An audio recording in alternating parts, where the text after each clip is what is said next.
The minimum wage started in 1938 at 25 cents, which is $4.81 in today's money, to help workers and restore the economy after the Depression. This actually caused an increase in job loss in America. Obviously, we need a minimum wage now.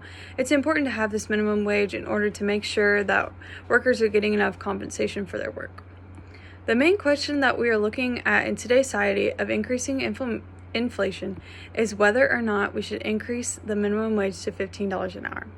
The argument that I have chosen is that the minimum wage should not increase to $15 an hour.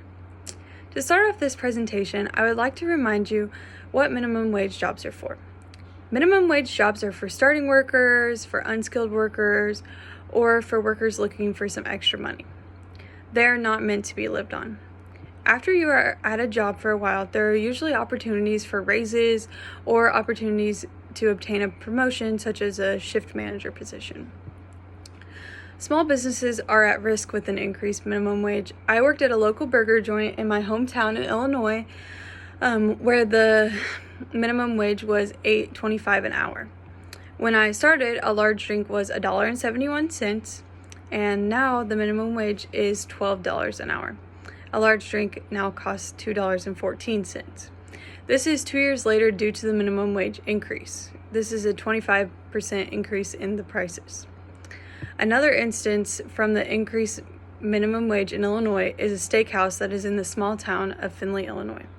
Every item on their menu has increased price by $1.50, and it will have to be increased to $2 when the minimum wage increases by 2025, it's increasing to $15 an hour in Illinois.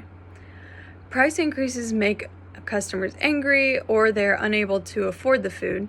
This decreases their likelihood of entering the restaurant and buying food, which decreases earnings of this business.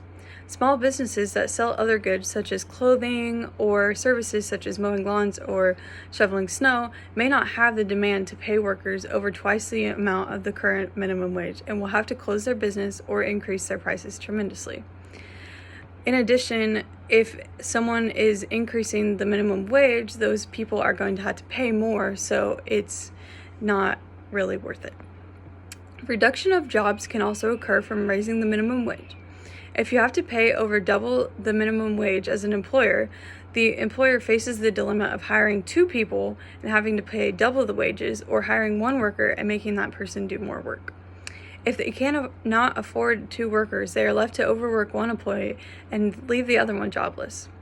According to the Congressional Budget Office, in a research article about raising the minimum wage to $15 an hour by 2026, the federal minimum wage of $7.25 an hour has not changed since 2009.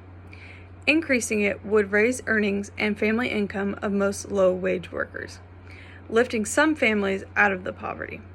But it would cause other low-wage workers to become jobless, and their family income would fall.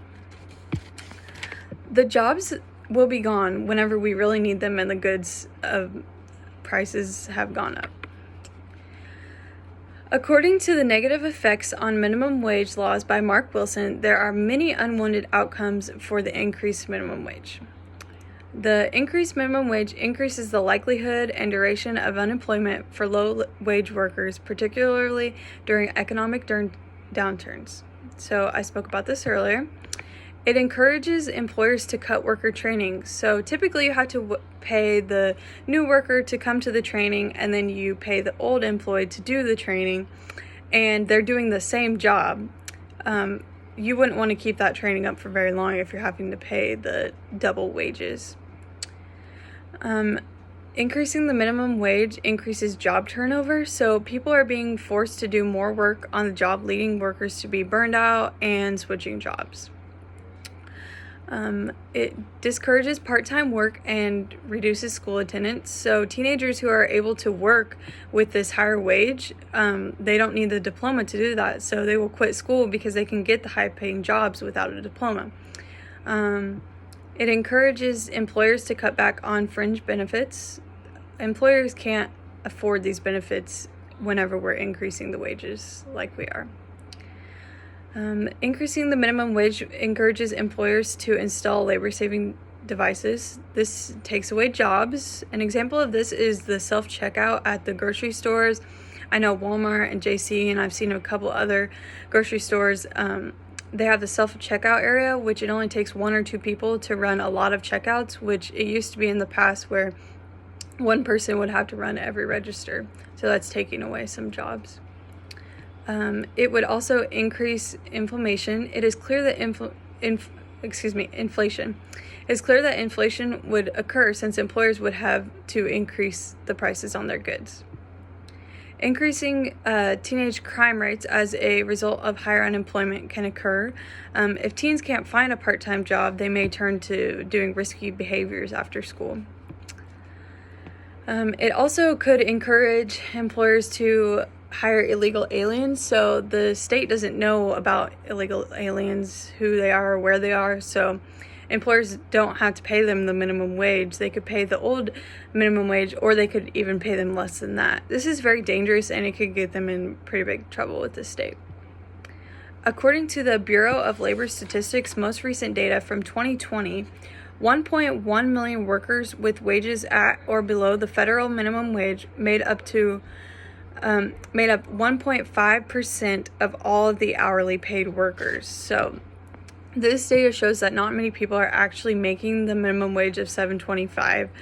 That 1.5% of people that I stated is only the hourly paid workers, which accounts for 55% of the workforce. So there's still 45% that is on a salary. So there's not a lot of people that are actually working for minimum wage.